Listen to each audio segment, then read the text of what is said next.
নমস্কার, সিএনএন 24 সান্ধ্যকালীন সংবাদে আমি অভিষেক পাল আপনাদের সবাইকে স্বাগত জানাচ্ছি।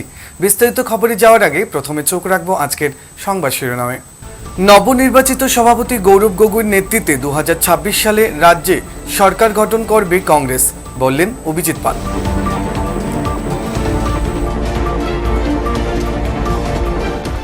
সুনাইর মোহনখালে হেরোইন ও আগ্নেয়াস্ত্র সহ যুবককে গ্রেফতার। আসাম বিশ্ববিদ্যালয় নিয়ে অধ্যাপক প্রশান্ত চক্রবর্তীর মন্তব্যে তোলপাড় বরাক উপত্যকা।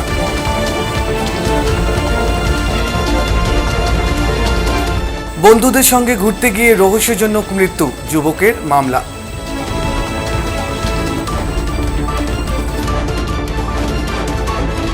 শিলচর জেলা ক্রীড়া সংস্থায় 69তম বর্ষপূর্তি উপলক্ষে একাধিক অনুষ্ঠান অনুষ্ঠিত। এবারে বিস্তারিত খবর। অসম প্রদেশ কংগ্রেসের নবনির্বাচিত সভাপতি গৌরব গগৈর নেতৃত্বে 2026 সালের রাজ্য সরকার গঠন করবে কংগ্রেস। শিলচর জেলা কংগ্রেস সভাপতি অভিজিৎ পাল এ মন্তব্য করেছেন। গতকাল অসম প্রদেশ কংগ্রেস সভাপতি হিসেবে গৌরব গগৈকে মনোনীত করায় সর্বভারতীয় কংগ্রেস নেতৃত্বকে ধন্যবাদ জানিয়েছেন শিলচর জেলা কংগ্রেস কমিটি। গৌরব গগৈ সভাপতি মনোনীত হওয়ায় এদিন শিলচর জেলা কংগ্রেস কমিটির কর্মী সদস্যরা কংগ্রেস ভবনের প্রবেশ পথে বাজি পটকা ফাটিয়ে এবং মিষ্টি মুখ করেন। অভিজিৎ পাল বলেন, গৌরব গগৈ সভাপতি মনোনীত হওয়ায় কংগ্রেস কর্মীরা অক্সিজেন পেয়েছেন। কর্মীদের মধ্যে নতুন করে উৎসাহ উদ্দীপনার সৃষ্টি হয়েছে। গৌরব গগৈয়ের নেতৃত্বে দল আরও শক্তিশালী হবে বলে উল্লেখ করেন তিনি। এদিন অন্যান্যদের মধ্যে সীমান্ত ভট্টাচার্য, বাদল বড়ুয়া, সুজন দত্ত, সঞ্জীব রায়, দেবদীপ দত্ত প্রমুখ উপস্থিত ছিলেন।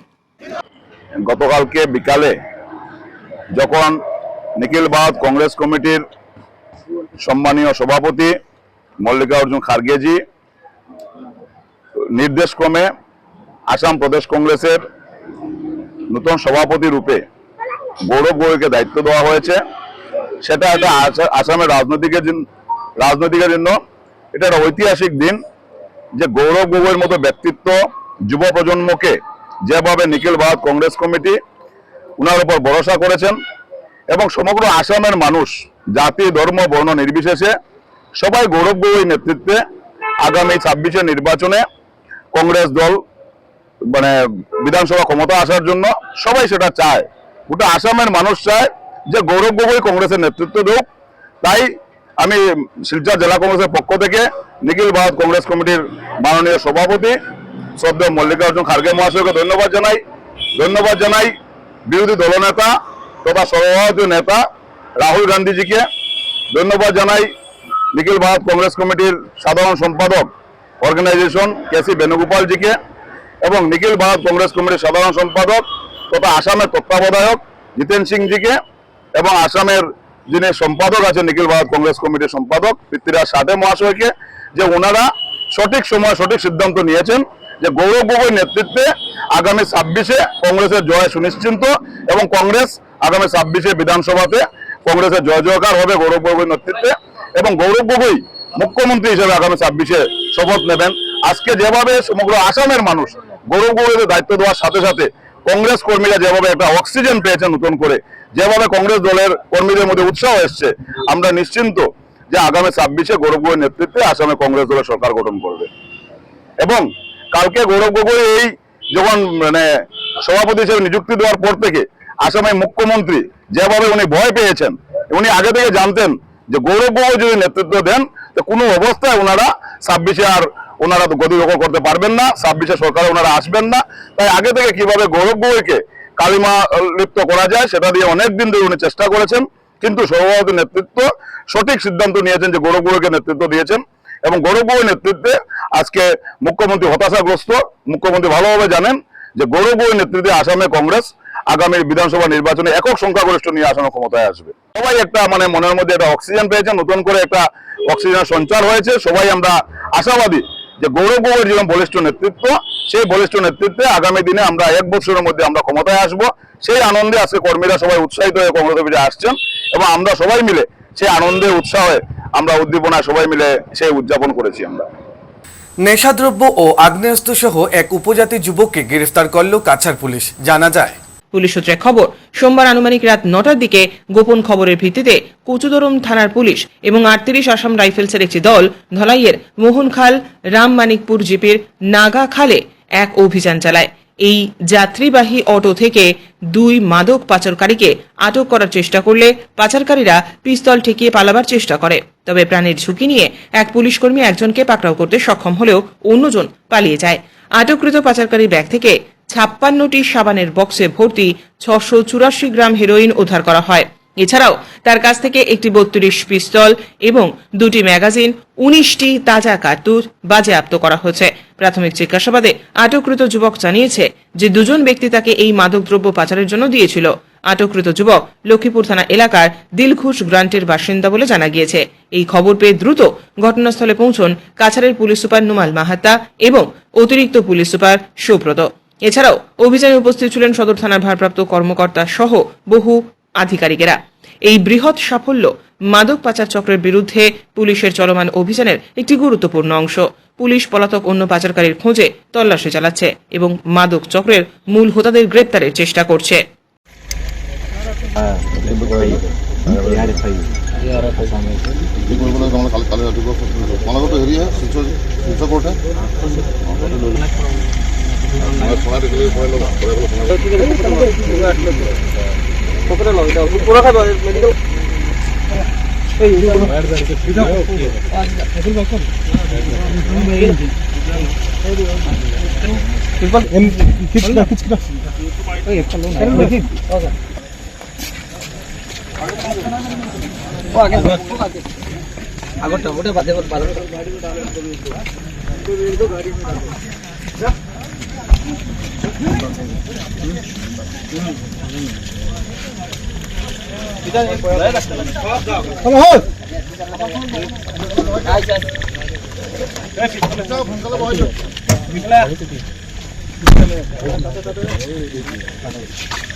গত 19শে মে ব্রহ্মপুত্র থেকে বরাক সফরে এসে বাংলা সাহিত্য সভা আসামের সদস্য তথা অধ্যাপক প্রশান্ত চক্রবর্তী আসাম বিশ্ববিদ্যালয় অসম আন্দোলনের ফসল বলে যে মন্তব্য করেছেন তা নিয়ে গোটা বরাক উপত্যকা জুড়ে বিতর্ক তীব্র আকার ধারণ করেছে।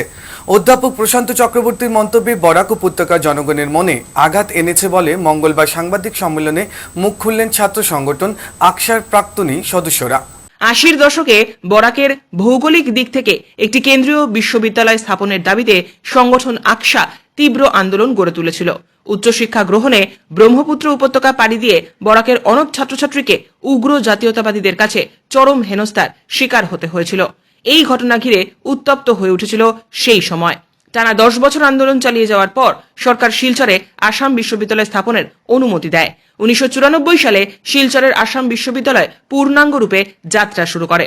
তবে প্রশান্ত চক্রবর্তীর ওই বক্তব্যকে বরাকের কেউ মানতে চাননি। তিনি এখানে এসে কাউকে সার্টিফিকেট দেবেন বা আসাম বিশ্ববিদ্যালয়ের ইতিহাসকে বিকৃত করে বরাকে বিভ্রান্তি ছড়াবেন তা কোনোভাবেই মেনে নেওয়া যায় না। মন্তব্য আকসার প্রাক্তনীদের। আমরা যারা বরাকের লোক, দক্ষিণ আসামের লোক, আমাদের অবশ্যই বরাকে আমরা যারা 80% লোক বাঙালি বলে আমরা আমাদের পরিচয়কে জানি। তার জন্য আমাদের যে বাইরের কেউ আমাদেরকে কোনো সার্টিফিকেট দেবে বা সেটা আমাদেরকে প্রমাণ করতে হবে তা নয়। এটা আমাদের জন্মগতভাবেই আমরা সেই পরিচয় নিয়ে আমরা আছি। কিন্তু অসমবাসী হিসেবে আমরা নিজেদেরকে অসমে বসবাসকারী হিসেবে অসমবাসী বলতেও আমাদের কোনো ভাড়া নেই। যে ঐতিহাসিক প্রেক্ষাপটে আসাম বিশ্ববিদ্যালয়ে দাবিতে আমরা আন্দোলন করেছিলাম বা করতে বাধ্য হয়েছিলাম, আসামের যারা বাঙালি নতুন প্রজন্মের ছাত্রছাত্রীরা আমাদের উচ্চশিক্ষার জন্য নানাভাবে হয়রানির মুখোমুখি হতে হয়েছে। 80-র দশকটা ছিল একটা উত্তাল দশক, নানা ঘটনায় পরিপূর্ণ। সেই সময়ে স্বাধীনতার আগে কলকাতা বিশ্ববিদ্যালয় ছিল, পরে গুয়াহাটি বিশ্ববিদ্যালয়ে 1971 সালে আপনারা জানেন সেই শিক্ষার মাধ্যম নিয়েই হোক নানা কারণে এখানকার ছাত্রছাত্রীরা নানা ধরনের হয়রানির সম্মুখীন হয়েছেন। তাছাড়া একটা বিশেষ ভৌগোলিক অঞ্চল হিসাবে আমাদের এখানে একটা বিশ্ববিদ্যালয় হোক, সেই দাবি নিয়ে 1883 সম্ভবত 83 ইংরেজিতে তখন শিলচরের বেশ কয়েকজন আমি বলবো দূরদর্শী ছাত্রনেতা, বিশেষ করে প্রদীপ দত্ত রায়ের নাম উল্লেখ করতে হয়, উনার নেতৃত্বে আমাদের বরাক উপত্যকায় একটা কেন্দ্রীয় বিশ্ববিদ্যালয় হোক, সেই দাবিতে আমরা দীর্ঘ 10 বছর আন্দোলন করেছি। আজকে একটা কথা আমি এখানে বিশেষ করে বলতে চাই, আমার মতো অন্তত কয়েক হাজার কলেজের অধ্যাপক, বিশ্ববিদ্যালয়ের অধ্যাপক অসম রাজ্যে আছেন। প্রশান্ত চক্রবর্তীকে আমরা তত ভালো করে জানি না, উনি কোনোভাবেই যে খুব সিগনিফিক্যান্ট একজন লোক আমরা সেটা জানি না, কিন্তু তারিখটা হচ্ছে 19শে মে এবং অসম সাহিত্য সভার যারা প্রতিনিধিরা এখানে এসেছিলেন তাদের সম্মুখে এবং আমাদের এই যে দীর্ঘ আন্দোলনের ফসল অসম বিশ্ববিদ্যালয়, তার প্রেক্ষাগৃহে দাঁড়িয়ে যদি কেউ, এটাকে তো আর ইতিহাস আমরা বলতে পারি না, আমাদের বিশ্ববিদ্যালয় 1994 সালে শুরু হয়েছিল, আইনটা পাশ হয়েছিল 89 সালে, মাত্র 30-35 বছরের ঘটনা এবং সেই আন্দোলনের সঙ্গে যারা জড়িত ছিলেন প্রায় সবাই জীবিত রয়েছেন। সুতরাং এটাকে ঐতিহাসিকও আমরা বলতে পারি না, এই সেই দিনের ঘটনা। সেখানে সেই বিশ্ববিদ্যালয়ে দাঁড়িয়ে যদি তার ইতিহাসকে বিকৃত করা হয় এমন একটা দিনে, এমন একটি সংগঠনের সামনে, সেই বিভিন্ন ঘটনার কারণে সেটা আমাদের কাছে অত্যন্ত পীড়াদায়ক হয়েছে, যে কারণে বাধ্য হয়ে আমরা প্রাক্তন আকসার যারা কর্মীরা 3 জেলার আমরা এখানে আজকে এসে সমবেত হয়েছি এবং তীব্র ভাষায় আমি এই ধরনের যে একটা বিশ্ববিদ্যালয়ের প্রেক্ষাগৃহে দাঁড়িয়ে ভুল তথ্য পরিবেশন করে বরাকের মানুষকে বিপদগামী করা, বিভ্রান্ত করার যে চেষ্টা, তার তীব্র ভাষায় নিন্দা জানাচ্ছি। এছাড়াও এদিন আকসার প্রাক্তনীরা আসাম বিশ্ববিদ্যালয় আন্দোলনে আশুর কোনো যোগদান রয়েছে বলে প্রমাণ করতে পারলে অধ্যাপক এবং প্রশান্ত চক্রবর্তীর কাছে আকসার প্রাক্তনী সদস্যরা ক্ষমা চাইবেন বলেও মন্তব্য করেন। অন্যথায় প্রশান্ত চক্রবর্তীকে অধ্যাপক পদ ত্যাগ করতে হবে তাই বলে চ্যালেঞ্জ ছুড়ে দেন তিনি। আসাম বিশ্ববিদ্যালয়ের আন্দোলনের ইতিহাস বরাকের তরুণ প্রজন্মের সামনে তুলে ধরতে একটি পুস্তিকাও প্রকাশ করার দাবি উত্থাপন করেছেন তারা। যদি সুবুদ্ধি সম্পন্ন ব্যক্তিত্ব হিসাবে উনি এসেছেন বরাক উপত্যকায় আমাদের মৈত্রীর বার্তা নিয়ে এবং এইরকম একটা উচ্ছৃঙ্খল কথা বলে গেলেন, আমার মনে আজকে এই প্ল্যাটফর্ম থেকে আমরা দাবি করছি উনি অতি সত্বর বরাকবাসীর কাছে ক্ষমা চান। এই ক্ষমা না চাইলে আমরা মনে করব যে মাইক্রোফোনটা ওনার হাতে ছিল, রিমোটটা ডিসপ্লে ছিল। আমাদের ধারণা যে এরকম শিক্ষিত একটা ব্যক্তি উইদাউট হোমওয়ার্ক যদি এসে এখানে বলতে পারেন, মাইক্রোফোনটাই ওনার ছিল, রিমোটটা আরও কোথাও ছিল।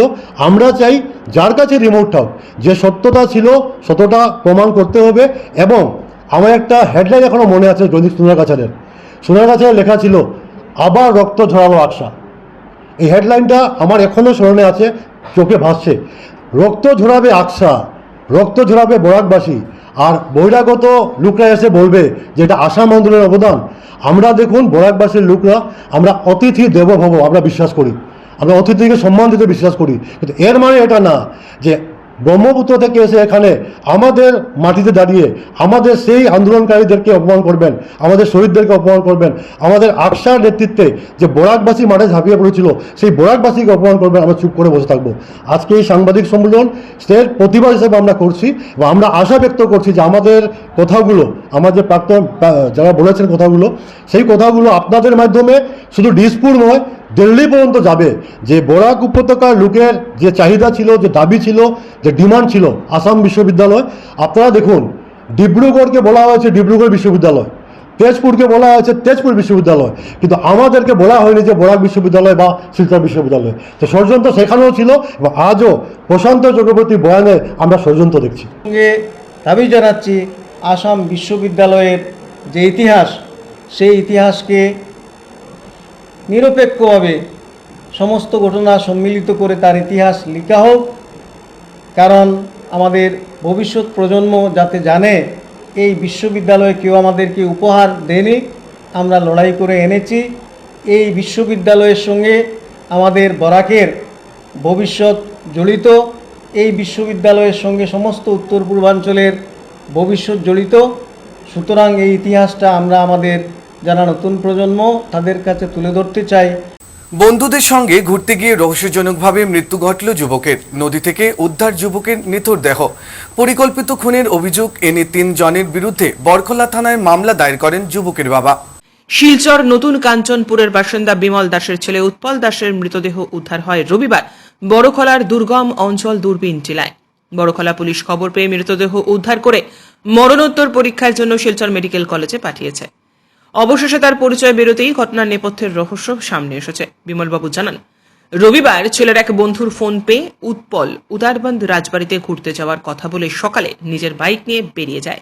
এরপরে রাত হলেও সে বাড়িতে ফেরেনি, আর এরপরেই শুরু হয় উদ্বিগ্ন পরিস্থিতি। প্রীতমের মোবাইলও সুইচ অফ পান তিনি। এতেই তড়িঘড়ি রাতে শিলচর ন্যাশনাল হাইওয়েতে থাকা পুলিশ ওয়াচ পোস্টে নিখোঁজ সংক্রান্ত একটি মামলা দায়ের করেন তিনি। শিলচর জেলা ক্রীড়া সংস্থার 69তম বর্ষপূর্তিকে স্মরণীয় করে রাখতে গতকাল বিকেলে একাধিক অনুষ্ঠানের আয়োজন করে শিলচর ডিএসএ। অনুষ্ঠানের প্রথমেই অসম ফুটবল সংস্থার সচিব সংগ্রাম ব্রহ্ম শিলচর ডিএস এর নিজস্ব ফুটবল একাডেমি পর্দা সরিয়ে আনুষ্ঠানিকভাবে উদ্বোধন করেন। এরপর আশীর্বাদ ভবনে ওনাকে উত্তরীয় ব্লেজার এবং সম্মাননা পত্র দিয়ে সম্মান জানানো হয়। এই অনুষ্ঠানের পরেই প্রদীপ প্রজ্বলন এবং সরস্বতী বন্দনা নৃত্যের মাধ্যমে মূল অনুষ্ঠানের শুভারম্ভ হয়। অনুষ্ঠানে উপস্থিত ছিলেন প্রধান অতিথি সংগ্রাম ব্রহ্ম, শিলচরের বিধায়ক দীপায়ন চক্রবর্তী, শিলচর ডিএস এর সভাপতি শিবব্রত দত্ত, প্রাক্তন সভাপতি বাবুল হোর প্রমুখ। এরপর 74-এর চ্যাম্পিয়ন দলকে শিলচর ডিএস এর পক্ষ থেকে সংবর্ধনা দেওয়া হয়। অনুষ্ঠানের শেষ দিকে টেবিল টেনিস এবং ক্যারাম প্রতিযোগিতায় বিজয়ীদেরকেও এই অনুষ্ঠান মঞ্চে পুরস্কৃত করা হয়। অনুষ্ঠানের বিষয়ে প্রধান অতিথি, শিলচরের বিধায়ক এবং অন্যান্যরা বক্তব্য রাখেন। শিলচর ডিস্ট্রিক্ট স্পোর্টস অ্যাসোসিয়েশন এটা 1974 শিলচৰৰ কাৰণে এটা গৌৰৱ ইণ্টাৰ ডিষ্ট্ৰিক্ট ফুটবল চেম্পিয়নশ্বিপৰ চেম্পিয়নৰ যিটো বঁটা বা চেম্পিয়নশ্বিপ টাইটেল আনিবলৈ সক্ষম হৈছিল, এই সকল ব্যক্তিলৈ মই প্ৰণাম জনাইছোঁ। আপোনালোকৰ কাৰণে, আপোনালোকৰ প্ৰচেষ্টাৰ কাৰণে, হাৰ্ড ৱাৰ্কৰ কাৰণে শিলচৰ এটা সময়ত 1974 চেম্পিয়ন হ'বলৈ সক্ষম হৈছিলে। কিন্তু 1974 পিছত যিটো ৰেকৰ্ডটো চাবলৈ যাওঁ, এটা সময়ত আপোনালোকে ৰানাৰ্ছ আপ হৈছিলে, মই খবৰ পাইছোঁ, কিন্তু চেম্পিয়ন লেভেললৈকে যাব পৰা নাই। এতিয়া সময় হৈছে আমি চাব লাগিব কিহৰ কাৰণে, ৱাই, আমি কিহৰ কাৰণে আকৌ যে 1974 আছিলে এতিয়া আমি কিয় নোৱাৰে, ৱাই। ইয়াৰ কাৰণে মই ভাবোঁ শিলচৰ ডিএছে এটা ডাঙৰ সিদ্ধান্ত লৈছে। একাডেমি আপোনালোকে আজি মোৰ হাতেৰে আপোনালোকৰ সন্মানীয় MLA দীপায়ন চক্ৰৱৰ্তী ডাঙৰীয়াৰ হাতেৰে আজি উদ্বোধন কৰিলে। এইটো বহুত ডাঙৰ পদক্ষেপ আৰু আমি তেখেতসকলৰ যিটো ইনিচিয়েটিভ, ইয়াৰ কাৰণে ধন্যবাদ দিব লাগিব। এটা একাডেমি নহ'লে এজন ভাল খেলুৱৈ আমি ওলাব নোৱাৰে। মই অসম ফুটবল সংস্থাৰ ছেক্ৰেটাৰী হোৱাৰ পিছতে প্ৰয়াস চেষ্টা এটা চলাইছোঁ, কেনেকৈ অসম ফুটবলত এটা ট্ৰেন্সফৰ্মেশ্যন আনিব পাৰে।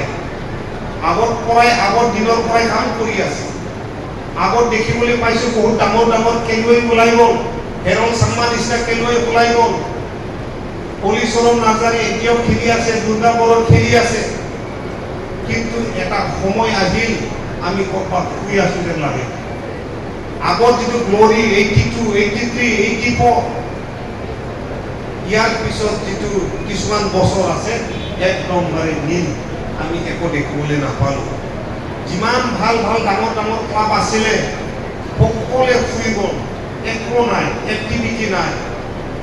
কিন্তু আমি এতিয়া এটা ৰিভাইভেলৰ কাৰণে কাম কৰি আছোঁ। এতিয়া আমি অসম ফুটবল সংস্থাই জুনিয়ৰ লেভেলত আমি ষ্টেট লেভেল লীগ পাতিছোঁ, আমি আণ্ডাৰ 13ৰ লীগ পাতিছোঁ, আণ্ডাৰ 15ৰ কাৰণে লীগ পাতিছোঁ, আণ্ডাৰ 17ৰ কাৰণে পাতিছোঁ, আৰু ছিনিয়ৰৰ কাৰণে আমি আসাম ষ্টেট প্ৰিমিয়াৰ লীগ, যিটো লীগ আপোনালোকৰ বহুত বছৰৰ ধৰি বন্ধ হৈ আছিলে, আমি আকৌ যোৱা বছৰৰ পৰা ষ্টাৰ্ট কৰিছোঁ, এতিয়াও চলি আছে। আজকের সংবাদ এখানে শেষ করছি। নমস্কার।